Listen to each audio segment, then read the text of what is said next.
Hello, good morning India. Physics सुबह 8 बजे। Geography class सुबह 9 बजे। एमपीजी की क्लास शाम 5 बजे। स्टैटिक जीके शाम 6 बजे। रीजनिंग क्लास शाम 7 बजे। साइंस क्लास शाम 8 बजे। Sunday to Saturday back to back classes.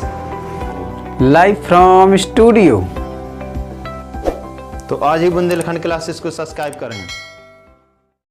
Hello and नमस्ते दोस्तों, आप सभी का स्वागत है बुंदेलखंड क्लासेस यूट्यूब चैनल पर। मैं आप लोगों के लिए फिजिक्स के वेरी इंपॉर्टेंट क्वेश्चन लेके आया हूं, जो कि एसएससी जीडी 2021 का एग्ज़ाम होने वाला है नवंबर में।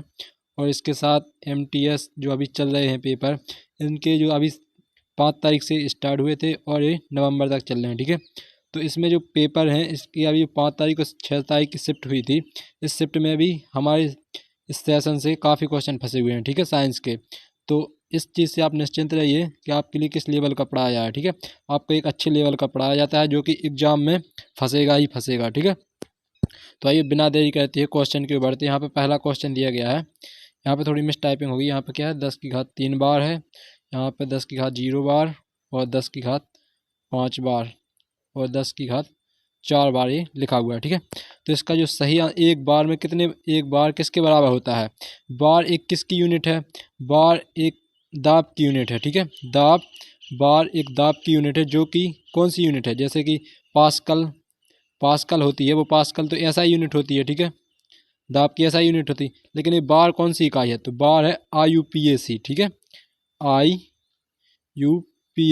IUPAC एक पद्धति होती है, उसके अकॉर्डिंग बार दाब का मात्रक होता है। तो इसका जो सही आंसर है ऑप्शन नंबर तीसरा, इसका सही आंसर क्या? 10 की घात 5 बार। एक बार बराबर होता है 10 की घात 5। ठीक है, नेक्स्ट क्वेश्चन की बढ़ते हैं। नेक्स्ट क्वेश्चन है विकिरण के प्रमाद मतलब क्वांटम सिद्धांत के संस्थापक कौन है? देखिए, क्वांटम सिद्धांत का संस्थापन किसने किया था? तो क्वांटम सिद्धांत का संस्थापन किया था मैक्स प्लांक ने। ठीक है, मैक्स प्लांक। इसका जो सही आंसर ऑप्शन नंबर 30 है, इसका सही आंसर है। मैक्स प्लांक ने क्वांटम सिद्धांत का किया था। ठीक है, क्वांटम सिद्धांत को हिंदी में क्या कहते हैं? प्रमाद कहा जाता है। ठीक है, और आइंस्टीन ने तैरने का नियम दिया था। नील्स बोर ने क्या परमाणु के बारे में बताया था? और NS बोर भी ये नील्स बोर ने क्या दिया था? इन्होंने परमाणु मॉडल के बारे में दिया था। और बोस ने क्या दिया था? बोस ने बायोलॉजी में एक ससंजन बल होता है। ठीक है, ससंजन बल की थ्योरी दी थी। किसने? ASN बोर्स ने। ठीक है, और नील्स बोर ने किसके बारे में दिया था? केमिस्ट्री में होती है क्या? परमाणु संरचना के बारे में बताया था नील्स बोर ने। तो इसका जो सही आंसर ऑप्शन नंबर 30 है, इसका सही आंसर है प्लैंक। ठीक है, मैक्स प्लांक ने क्वांटम सिद्धांत का प्रतिपादन किया था। ठीक है, नेक्स्ट क्वेश्चन की बढ़ते हैं। नेक्स्ट क्वेश्चन हमारा, जब किसी धातु को लपट पर गर्म किया जाता है तो इलेक्ट्रॉन ऊर्जा को अवशोषित कर लेते हैं और उच्चतर ऊर्जा स्थिति की ओर छलांग लगाते हैं। वे प्रकाश का उत्सर्जन करते हैं, जिसे हम किस में देख सकते हैं? देखिए, जब आप किसी चीज़ को गर्म करते हैं, ठीक है, किसी चीज़ को गर्म करते हैं तो गर्म करने के बाद जो ऊर्जा के कण हैं वो निम्न स्तर से उच्च स्तर की ओर चले जाते हैं। ठीक है, निम्न स्तर से उच्च स्तर की ओर प्रभावित हो जाते हैं। तो उस प्रवाहन के लिए हम किस में देख सकते हैं? तो इसके जो देखने की होती है उसे ऊर्जा स्पेक्ट्रम में देखा जा सकता है। ठीक है, तो इसका जो सही आंसर है ऑप्शन नंबर 30 है, इसका सही आंसर क्या? ऊर्जा स्पेक्ट्रम। ऊर्जा स्पेक्ट्रम में हम देख सकते हैं, जब किसी धातु को लपटों से गर्म किया जाता है तो उसका जो उच्च स्तर की ऊर्जा निम्न स्तर से उच्च स्तर की ऊर्जा की ओर प्रभावित होते हैं अणु, तो उसे किस में देख सकते हैं? उसे ऊर्जा स्पेक्ट्रम में देख सकते हैं। ठीक है, नेक्स्ट क्वेश्चन की बढ़ते हैं। नेक्स्ट क्वेश्चन हमारा, ऊष्मा विकिरण का अमान्य लक्षण यह है कि यात्रा करती है। देखिए, जो ऊष्मा विकिरण है उसका एक असामान्य यहाँ असामान्य है। असामान्य लक्षण यह है कि वह यह देख सकती है, यह यात्रा करती है। तो किस में करती है? तो इसका जो सही आंसर है ऑप्शन नंबर एक इसका सही आंसर। क्या? सरल रेखा में। सरल रेखा में ऊर्जा स्थानांतरण करती है। ठीक है, जो ऊष्मीय विकिरण है, ऊष्मीय विकिरण यात्रा किस में करते हैं? तो एक सरल रेखा के रूप में यात्रा करते हैं।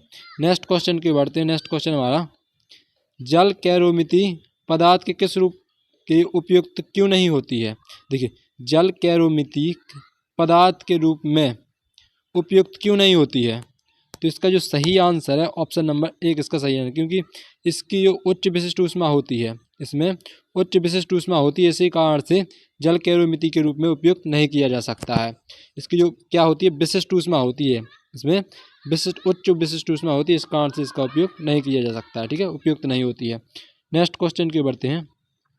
अब देखिए, ऐसा क्यों होता है? जो जल का विशिष्ट ऊष्मा होती है उच्च होती है, अतः जल का उपयोग गर्म करने वाली युक्ति में, जो गर्म करने वाली युक्ति से होता है, जल की बोतल तथा ठंडे करने वाली युक्तियों में, जैसे कि कार का रेफ्रिजरेटर होता है, जो रेक्टिफायर होता है, कार का रेक्टिफायर में होता है, उसमें उपयोग किसकी चीज़ का किया जाता है?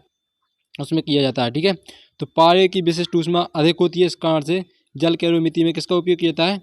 पारे का उपयोग किया जाता है, ना कि जल का। नेक्स्ट क्वेश्चन की बढ़ते हैं। नेक्स्ट क्वेश्चन है हमारा, निम्नलिखित में से किस युक्ति या साधन को विकिरण ऊष्मा का पता लगाने के लिए प्रयुक्त किया जाता है? वह कौन सी युक्ति है या कौन सा साधन है जिसका विकिरण ऊष्मा का पता लगाने के लिए किया जाता है? ठीक है, किसका उपयोग किया जाता है? तो इसका जो सही आंसर है ऑप्शन नंबर डी इसका सही आंसर। क्या? ताप विद्युत पुंज। तो जो ताप विद्युत पुंज क्या है?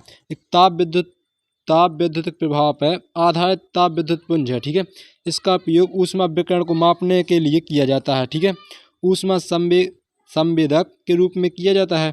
ताप विद्युत पुंज के निर्माण के लिए थर्मोकपल सीरीज में होता है। ठीक है, और थर्मोकपल का माप किस में किया जाता है? विकिरण के रूप में किया जाता है। ठीक है, तो इसका जो सही आंसर है ऑप्शन नंबर 4 इसका सही आंसर। ताप विद्युत पुंज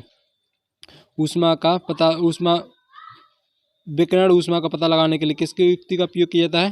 ताप विद्युत पुंज का उपयोग किया जाता है। ठीक है, नेक्स्ट क्वेश्चन की ओर बढ़ते हैं।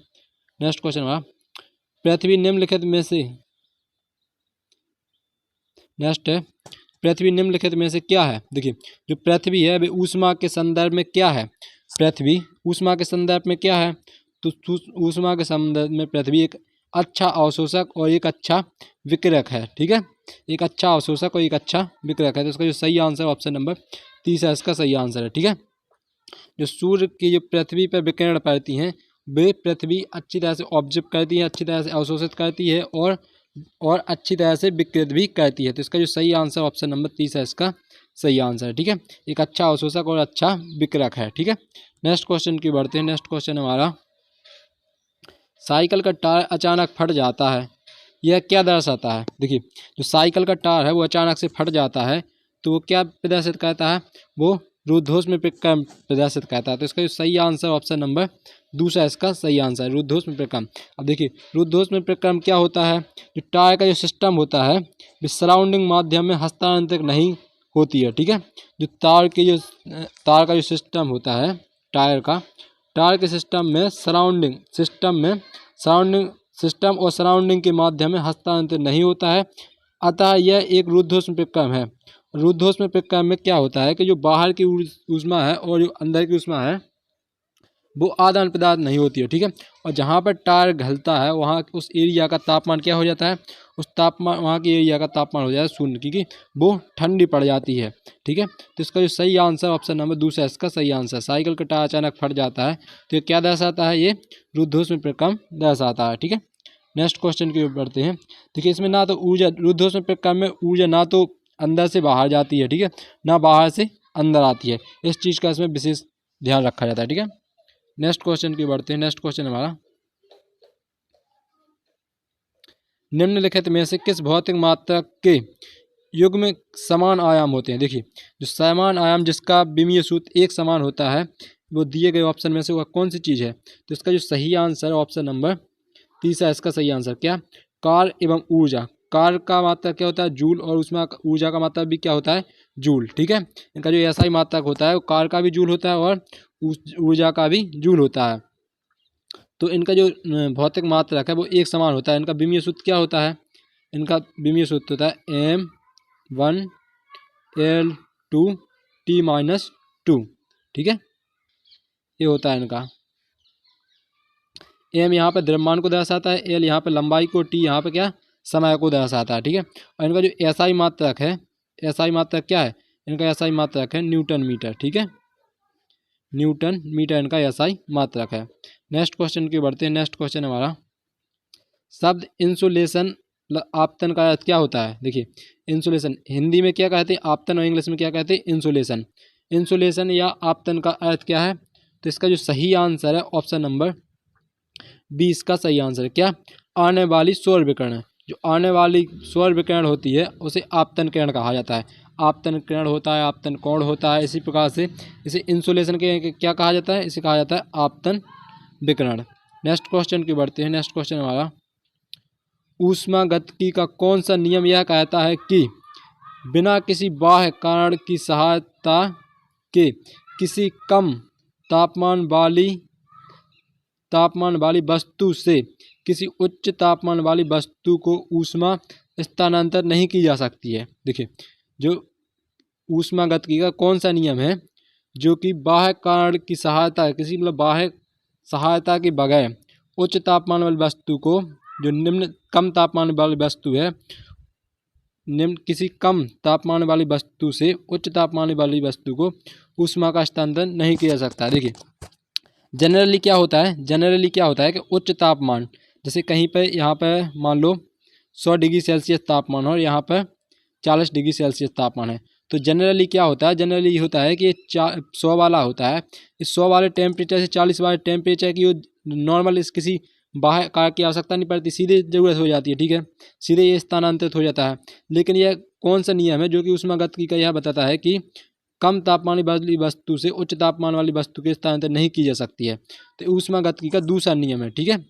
ये ऊष्मागतिकी का क्या है, ऊष्मागतिकी का दूसरा नियम है। तो इसका जो सही आंसर ऑप्शन नंबर दूसरा इसका सही आंसर है। ऊष्मागतिकी का दूसरा नियम ये कहता है, ठीक है। और हालांकि जो जनरली होता है वह जनरली अगर अधिक तापमान से निम्न तापमान की ओर प्रवाहित होता है, लेकिन यहाँ क्या कहा गया है, यहाँ कहा गया कम से और उच्च की ओर, ठीक है, यहाँ पर जस्ट इसके विपरीत कहा गया। तो ऊष्मागतिकी का दूसरा नियम क्या कहता है, ऊष्मागतिकी का दूसरा नियम कहता है कि ऊष्मागतिकी का दूसरा नियम ऊष्मा का जो प्रवाह की दिशा है उसे व्यक्त करता है, ठीक है। सिस्टम का बाह्य कार्य बिना किसी ऊष्मा को स्वतः ही ठंडे क्षेत्र से गर्म क्षेत्र की ओर प्रवाहित नहीं किया जाता है, ठीक है। ऊष्मागतिकी का दूसरा नियम है वो कहता है कि सिस्टम का बाह्य कार्य किए बिना ऊष्मा को स्वतः ही ठंडे क्षेत्र में गर्म क्षेत्र में प्रवाहित नहीं किया जा सकता है।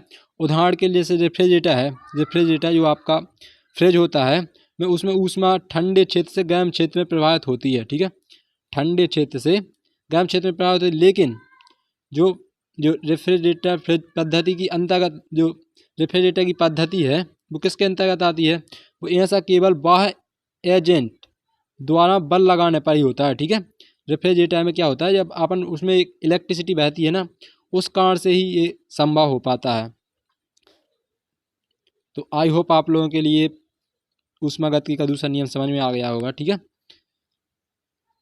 इस सिंपल से भाषा में ये है कि जब तक, जैसे जनरली मैंने अभी उदाहरण दिया आपके लिए, जैसे किसी का टेम्परेचर 100 डिग्री सेल्सियस है और किसी का टेम्परेचर 40 डिग्री सेल्सियस है, तो जब तक ये दोनों 70 मतलब टेम्परेचर आपस में बराबर नहीं हो जाएंगे तब तक ये ऊष्मा का किसी कारण से ऑटोमेटिकली ही अपना एडजस्ट करेंगे, ठीक है। लेकिन अब ये ऊष्मागतिकी का दूसरा नियम क्या कहता है, ऊष्मागतिकी का दूसरा नियम ये कहता है कि ये 100 डिग्री सेल्सियस तापमान तो है, ये 40 वाला भी और 100 डिग्री वाले को देगा। ये ऊष्मागतिकी का दूसरा नियम कहता है, ठीक है। इसमें क्या क्या कहा है, स्थानांतरण नहीं की जा सकती है बाह्य कारण के बिना। तो इसे इसका जो सही आंसर ऑप्शन नंबर दूसरा इसका सही आंसर, ठीक है।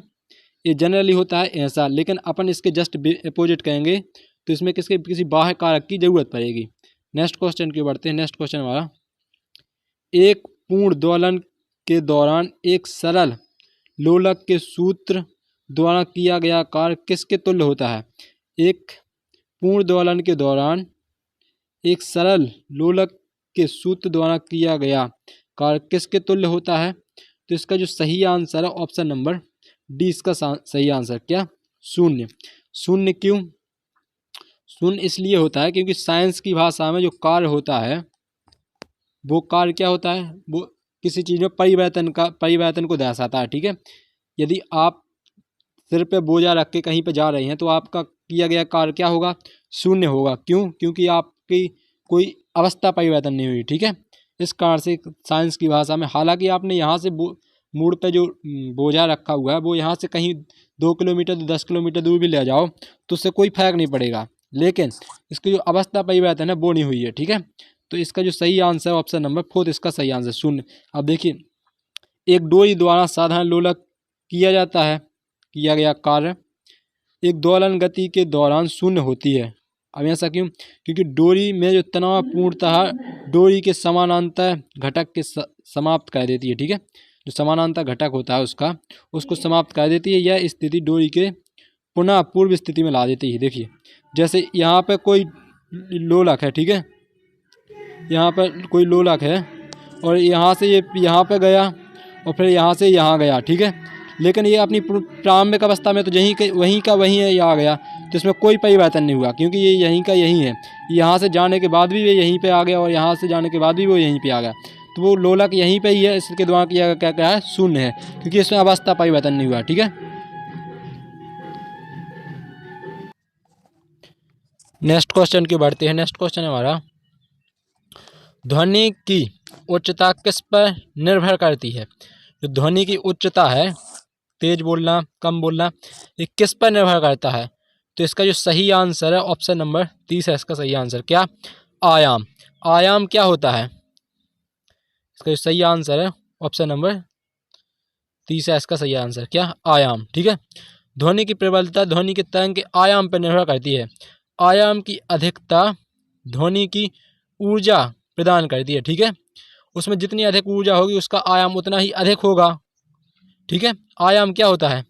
आयाम होता है एक इसका जो सही आंसर ऑप्शन नंबर 30 है, एक क्षैतिज रेखा होती है, इसके जो एक बार ऊपर जाना, अधिकतम ऊंचाई और अधिकतम नीचाई, यहाँ से यहाँ तक के लिए क्या कहा जाता है? यहाँ से ये ऊंचाई है ना जितनी, ये इसकी ऊर्जा पर डिपेंड करती है कितनी ऊंचाई तक जाएगा और कितनी नीचाई तक जाएगा। ठीक है, तो इसे ही कहा जाता है आयाम। ये यहाँ से यहाँ तक के लिए ओनली, ये यहाँ से इतनी ये ऊंचाई है ना, इसे आयाम कहा जाता है। ठीक है, और तरंग दैर्ध्य किसे कहा जाता है? तरंग दैर्ध्य कहा जाता है ये पूरा सिस्टम, एक बार ऊपर जाना एक बार नीचे जाना, ये यहाँ से यहाँ तक की एक तरंग दैर्ध्य होगी। ठीक है, ये यहाँ से यहाँ तक की एक तरंग दैर्ध्य होगी। तो जो ऊर्जा की उच्चता होती है वो किस पर निर्भर करती है? वो आयाम पर निर्भर करती है। यदि ऊर्जा अधिक होगी तो आयाम भी अधिक होता है। ठीक है, अधिक प्रबल होगा। तो स्वर की जो तीव्रता होती है, जो ध्वनि की तीव्रता होती है, वो आवृत्ति पर निर्भर करती है। तीव्रता किस पर निर्भर करती है? तीव्रता आवृत्ति पर निर्भर करती है, लेकिन उच्चता किस पर निर्भर करती है? उच्चता आयाम पर निर्भर करती है। ठीक है, ये आपके लिए कंफ्यूज नहीं होना है। ठीक है, मैं एक बार फिर से बता देता हूँ। जो उच्चता होती है, ठीक है, ध्वनि की उच्चता वो आयाम पर निर्भर करती है। ठीक है, ठीक है, उच्चता आयाम पर निर्भर करती है। और जो ध्वनि की तीव्रता है, ठीक है, यहाँ पे क्या, उच्चता और तीव्रता एक अलग अलग चीज़ है। ठीक है, जो तीव्रता है, तीव्रता किस पर निर्भर करती है? तीव्रता आवृत्ति पर निर्भर करती है। ठीक है, और आयाम क्या है? आयाम एक यहाँ से कितनी ऊंचाई तक गया, इसे एक आयाम कहा जाएगा। तरंग दैर्ध्य क्या है? ये यहाँ से ऊपर गया और एक बार यहाँ से नीचे गया, तो इस पूरी श्रृंखला के लिए एक तरंग दैर्ध्य कहा जाएगा। ठीक है, नेक्स्ट क्वेश्चन की बढ़ते हैं। नेक्स्ट क्वेश्चन हमारा, निम्न में से कौन सा वैश्विक ऊर्जा का दूसरा सबसे बड़ा स्रोत है? देखिए, जो निम्न में से कौन सा वैश्विक ऊर्जा का दूसरा सबसे बड़ा स्रोत है? तो इसका जो सही आंसर है ऑप्शन नंबर 30 है इसका सही आंसर। क्या? नवीकरणीय ऊर्जा। ठीक है, तो इसका जो सही आंसर ऑप्शन नंबर 30 है इसका सही आंसर। नवीकरणीय ऊर्जा का वैश्विक ऊर्जा का दूसरा सबसे बड़ा स्रोत है। ठीक है, सूर्य सबसे बड़ा पहला स्रोत है। ठीक है, दूसरा नवीकरणीय ऊर्जा है, वो इसी के अंतर्गत आता है। ठीक है, नेक्स्ट क्वेश्चन की बढ़ते हैं। नेक्स्ट क्वेश्चन हमारा, तरल पदार्थों के क्वथनांक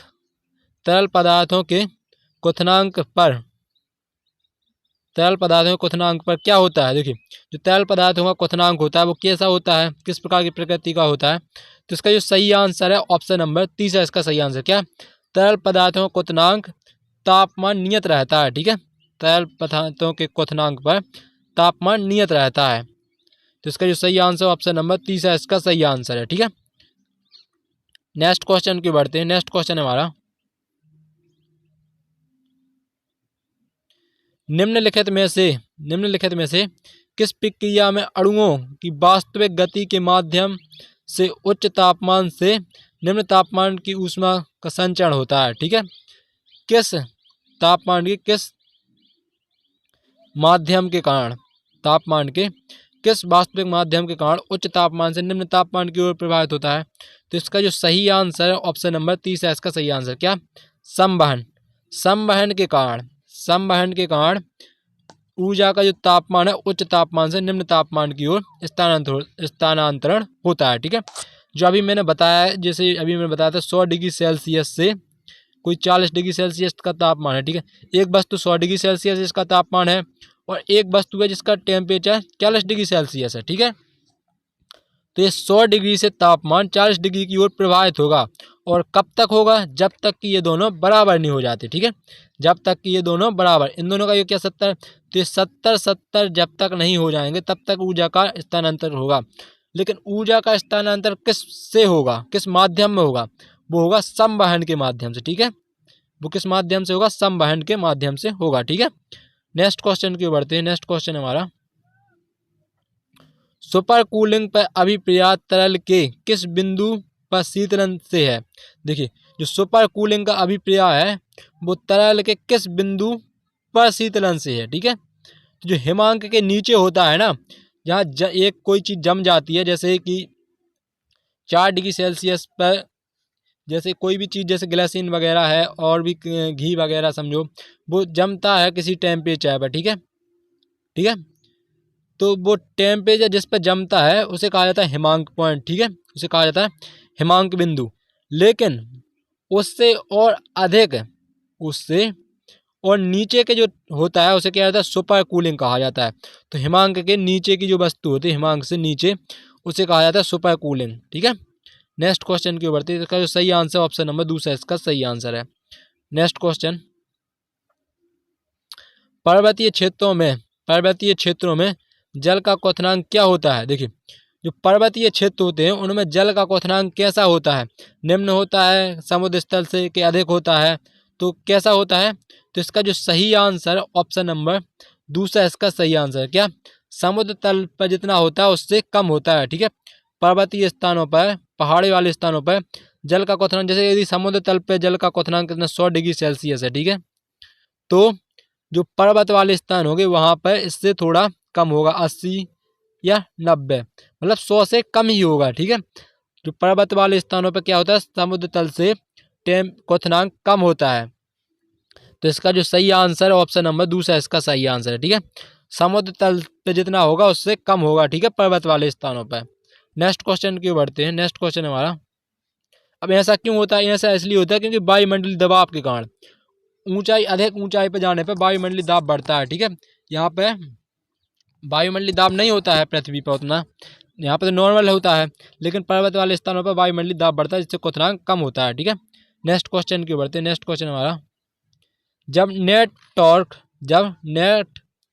टॉर्क शून्य हो तब स्थिति में हो जाएगा। देखिए, जब नेट टॉर्क शून्य हो तब स्थिति हो जाएगी, वो बल की स्थिति क्या हो जाएगी।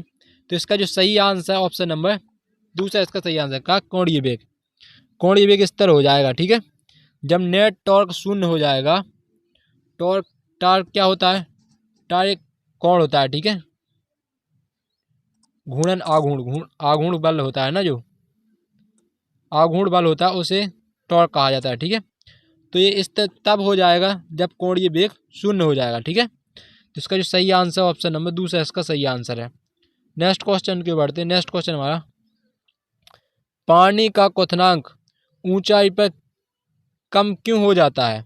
देखिए, जो पानी का जो क्वथनांक होता है वो ऊंचाई पर कम क्यों हो जाता है, ऊंचाई पर कम क्यों हो जाता है, जो पानी का क्वथनांक होता है वो कम क्यों हो जाता है। तो इसका जो सही आंसर है ऑप्शन नंबर 2 है, इसका सही आंसर है क्या, सॉरी दोस्तों, मैंने जो पिछला वाला क्वेश्चन है उसमें थोड़ी गलत बता दिया है यहाँ पर। यहाँ पर जो पर्वत वाले स्थान है क्वथनांक ऊंचाई पर क्या होता है, ऊंचाई पर दाब वायुमंडलीय दाब क्या हो जाता है, वायुमंडलीय दाब कम हो जाता है। ठीक है, जिस कारण से वहाँ पर टेम्परेचर में कमी आ जाती है। ठीक है, पर्वत वाले स्थानों पर। इसका जो सही आंसर था ऑप्शन नंबर दूसरा था कि यहाँ पर क्या, पर्वत वाले स्थानों पर वायुमंडलीय दाब कम हो जाता है। ठीक है, जिससे टेम्परेचर क्वथनांक भी कम हो जाता है। जो यहाँ पे जो क्वेश्चन है, तो पानी का क्वथनांक ऊंचाई पर कम क्यों हो जाता है। जो पानी का क्वथनांक है वो ऊंचाई पर कम क्यों हो जाता है, क्योंकि वहाँ पर वायुमंडलीय दाब कम होने के कारण। ठीक है, वहाँ पे पर्वत वाले स्थानों पर वायुमंडलीय दाब कम होता है और धरातल पर वायुमंडलीय दाब नॉर्मल होता है। ठीक है, इस कारण से। तो इसका जो सही आंसर है ऑप्शन नंबर दूसरा, इसका सही आंसर क्या, कम वायुमंडलीय दाब के कारण टेम्परेचर कम हो जाता है। ठीक है, क्वथनांक का जो टेम्परेचर होता है वो कम हो जाता है। नेक्स्ट क्वेश्चन की ओर बढ़ते हैं। नेक्स्ट क्वेश्चन हमारा, परम शून्य तापमान की वह स्थिति है जिस पर, जो परम शून्य तापमान है वह स्थिति है जिस पर क्या होता है, जिस पर गैस के अणु गति घटने लगती है। ठीक है, जो गैस के अणु हैं, गैस के अणु, यहाँ पर एक सिलेंडर है, सिलेंडर में जो गैस के अणु तीव्रता से यहाँ से वहाँ, वहाँ से यहाँ जा रहे हैं, लेकिन जब इनकी गति धीमी हो जाएगी, ठीक है, घटने लगेगी, तो वह क्या कहा जाएगा, एक परम शून्य तापमान कहा जाएगा। तो इसका जो सही आंसर ऑप्शन नंबर एक इसका सही आंसर है। गैसों के अणुओं की गति जब घटने लगती है, ठीक है, उसे परम शून्य तापमान की स्थिति में ये होता है।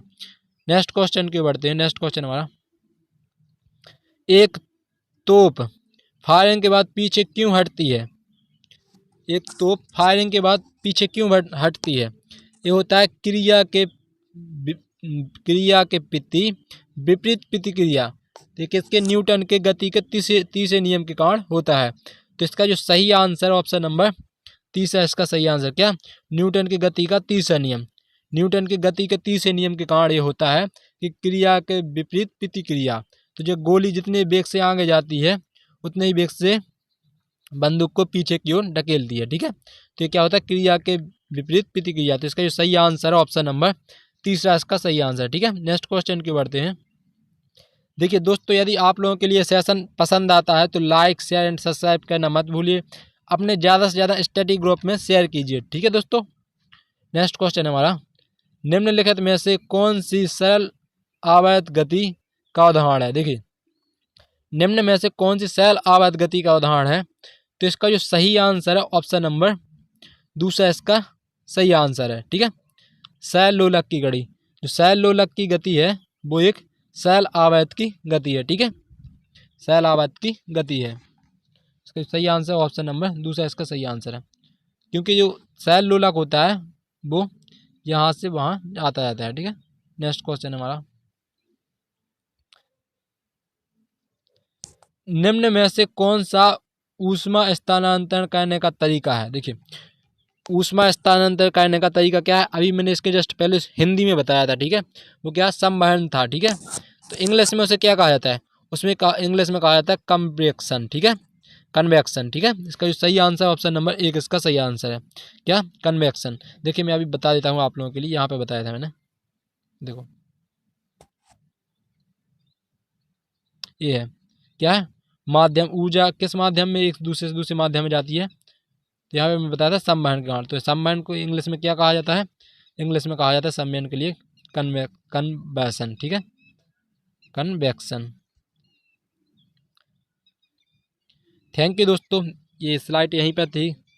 तो यदि आप लोगों के लिए सेशन पसंद आता है तो लाइक शेयर एंड सब्सक्राइब करना मत भूलिए। अपने ज़्यादा से ज़्यादा दोस्तों के पास शेयर कीजिए, अपने ज़्यादा से ज़्यादा स्टडी ग्रुप में शेयर कीजिए।